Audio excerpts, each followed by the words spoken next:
Good morning, good afternoon, good evening, guys. Welcome to Otaku Chris is Talking. This is your weekly One Piece anime review. This is for episode 773. Now, if you are new to my channel, do hit that thumbs up and that subscribe button. That way you can be part of the notification squad and know as well when I make my regular anime, manga, otaku content and the odd few movie reviews and trailer reviews. So I would like to see you join my team and we can definitely be communicating and conversing through the comment section. So definitely let me know your thoughts, your ideas, anything you have, theories down below.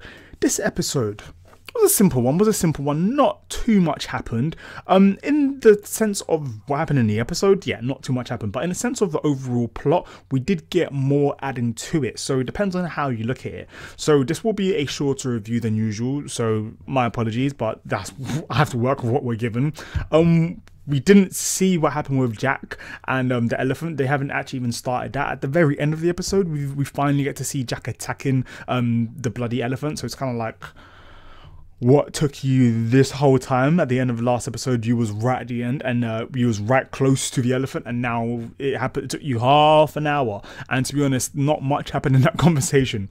But yeah, so in the form of Jack and the whole elephant and the whole attacking of the elephant, not much. But what seemed to be the highlight of this episode were the voices that Momonosuke and Luffy were hearing. They were both hearing a voice that was extremely loud. Now, I am a manga reader, so I know exactly what was happening, but what I can say is I liked the way that it was portrayed, and yeah, I like the way that Toei did it in the anime, as I was wondering how the voice was going to sound, and it did sound kind of annoying and jarring, and I can imagine that if that was inside your head on some Professor Xavier X shit or some Phoenix shit, that would bother your mind so much. You probably would be keeling over exactly like Momonosuke and Luffy. So that was pretty cool. I'm very interested to see how that plays out, and how that part of the mystery of them two and the connection gets exposed, or gets basically just gets shown in the next week's episode. So I liked that.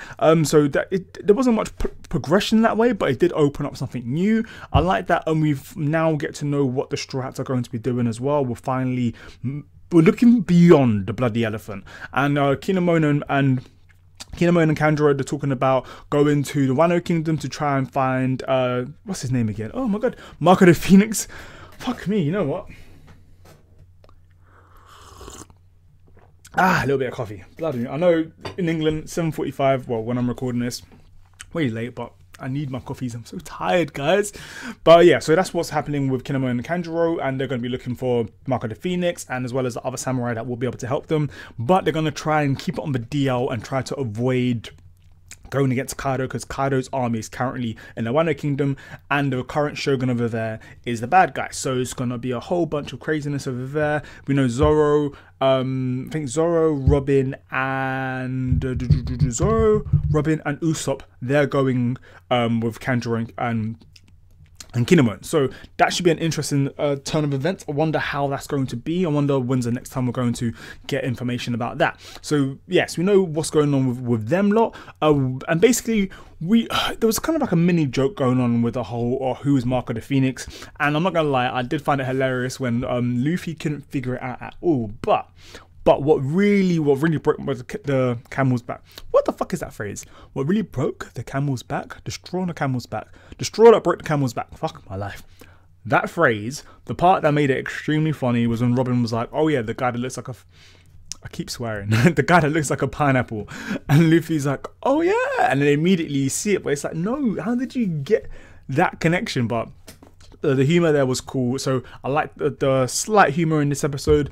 I also liked the fact that the Minks were basically apologizing to Raizo for having to chain him up and tie him up, and it was a really touching kind of part, because if you guys remember how serious that moment was like episodes ago, when Jack and his crew were going around slaughtering all the Minks, saying, where's Raizo, where's Raizo? And they were all saying, we don't know, who is this Raizo? They were really ride or die for Raizo.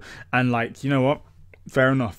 I can definitely imagine that must be extremely heartbreaking. So that was a really touching part of the episode. I like that they spoke about that, and we got to see Raizo's point of view, and then they were doing the whole Nimpo thing for a while. They're all ninjas. The amount of ninjas in this bloody episode was hilarious. But yeah, so that was a nice little touching bit there as well. we do get more information about Marco the Phoenix and what's going on between him, the rest of the Whitebeard pirates, and how they fought against the Blackbeard pirates. And we get a little insight about that. I thought that was pretty cool as well. So overall, there wasn't really too much happening in this episode, but in the long run, we now know where the story will be going, considering that we haven't really focused that much on what's happening after the island of Zoe. What did you guys think of this episode? Sorry, this review's quite short, but hey, it is what it is.